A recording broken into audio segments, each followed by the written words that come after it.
Welcome to Viewpoint on Ukraine today, where we are joined by Dr. Alexandra Novosseloff, a Senior Research Fellow for the Center of International Cooperation at the New York University. Dr. Novosseloff, thank you for joining us. Thank you.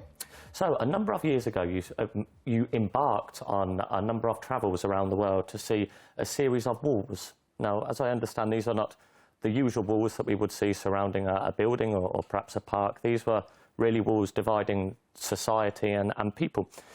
Can you tell us why you originally embarked upon these journeys? Why? Because I thought, it was, in a way, a contradiction to the general discourse on open borders, free circulation of movement of goods and people. And since the fall of the Berlin Wall, more than 25 years ago now, we've seen the multiplication of separation walls, either on borders or in a same territory dividing a same population. So which separation walls have you seen? I've seen 8 to 9 of them. The Koreas, the DMZ, the demarcation zone. Yeah. Yes, between the two Koreas, the US-Mexican border, the wall between Israel and the West Bank, the wall around the Spanish enclaves in the north of Morocco, the sand wall in Western Sahara, the peace lines in Northern Ireland, the fence, the electrified fence in Kashmir between India and Pakistan-controlled territories, and the electrified fence between India and Bangladesh. Okay. And just in the last few days, your exhibition, the photos which you have taken of these walls have gone on display in Kiev. Mm-hmm. Can you give me your opinion? We are now in the 21st century. Why do we still need these walls? Well, what we found out is the fact that there's a preference of governments and people in security, apparatus, in security solutions to conflicts or crises. And so that's why we saw this multiplication of walls. But what we concluded in our book is that these walls, they're never efficient. They're never, they cannot impede the movement of people. They cannot stop the movement of people. So do you see in some situations citizens being thankful that these walls are there, or would they rather the walls be destroyed? In some situations, yes, because in a way they stabilize the security situation. They let the crisis stabilize in a way. So they got accustomed to those walls, but in a way it prevents people from moving forward, from moving beyond their anger, their trauma.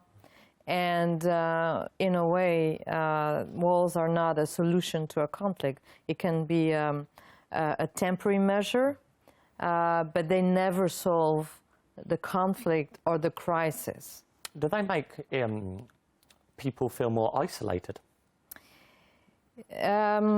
Yes, sometimes, and also I have to point out that those people were in favor of it. Most of the time they live far away from them, For example, on the US-Mexican border, those who decided on the construction of the wall were the people in Washington. Those who are living by the border, they often do not like the wall because it prevents them from, moving on both sides of the border. So these walls are clear evidence of consistent, permanent global tensions.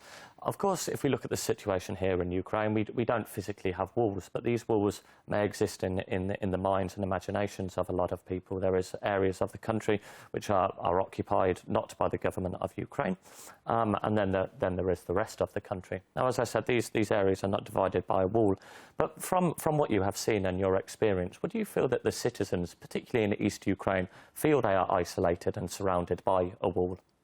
Yes, most of the time the construction itself is a reflection of the walls in the head. Mm-hmm. And so when there's a wall in people's mind, most of the time a wall will be built, a concrete wall will be built. And actually on eastern Ukraine and between Ukraine and Crimea, there are plans for having walls there, and I think they've begun to construct a wall. They've certainly begun to plan it as well as along the Ukraine-Russia border. So what impact do you think this would have on the people of Ukraine?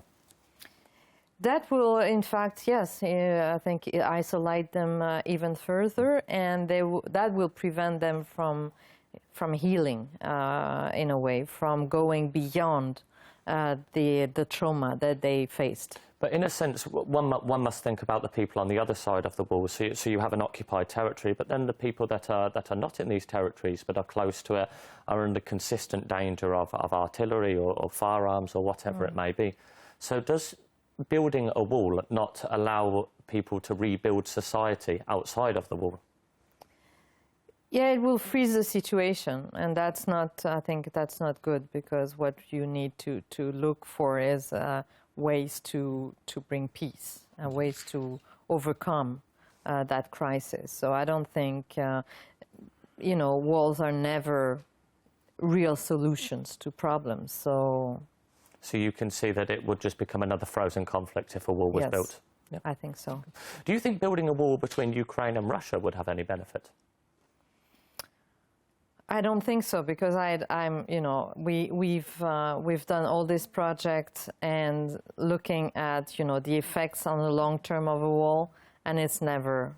You've never seen a positive long term effect. We never. It's only short term, positive outcomes, but on the long term, it's never positive. Never. Mm-hmm. So, what would you say the answer to the situation then is? Because last year we saw Russia sending troops and hardware from Russia into eastern Ukraine. If there was a wall there, that would at least temporarily have prevented them from doing so. However, you say in the long term that it would solve no problems. So what would you say the answer is in a situation like this? The answer, I think the answer, I'm not a specialist on Ukraine, so I wouldn't, dare to give a definite answer, because the answer is it's more global. It has to do with geopolitical, the foreign policy, the place of Russia in the international system. I understand you're also an expert on the UN Security Council, is that correct? Yes. So can you tell me, what is the role of the United Nations in the Ukraine conflict? The role is a mediation one, is trying to bring a solution to the table. But of course, the UN can never impose a solution on the parties. The solution has to come from the parties. When the parties to the conflict are ready, then the UN can facilitate a solution, can advise, give advice in general. But really, I want to insist on the fact that the solution to the conflict, to the crisis, will come first and foremost from the parties to the conflict. Okay, but any suggestions that have been put forward by the United Nations often have been vetoed by Russia. So how could the United Nations persist and move past this? Well, discussed even further. I think that there's no such thing as the UN.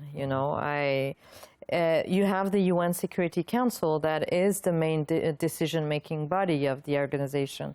And then you have the Secretariat, then you have the General Assembly. Of course, in the Secretariat, there are people that are thinking of those things of possible solutions that have plans in their drawers, so to speak. But of course, if the Security Council is divided on the solution, on the situation in Ukraine, there's not much that will be done, because the UN as a whole, it functions on the unity of the Security Council. So I think that within the Security Council, there's a need for more discussions between the US, Russia, France, UK, China. It all comes down to open dialogue, you would say. Yes, and there will be a time, I'm sure, that will come, but it takes time, you know. Making peace takes more time than waging wars. Or building a wall. Or building a wall for... Dr. Novosseloff, that is all we have time for. Thank you very much for joining us today. Thank you to you. You have been watching Viewpoint on Ukraine Today, where we have been joined by Dr. Alexandra Novosseloff, a senior research fellow for the Center of International Cooperation at the New York University. Thank you for watching.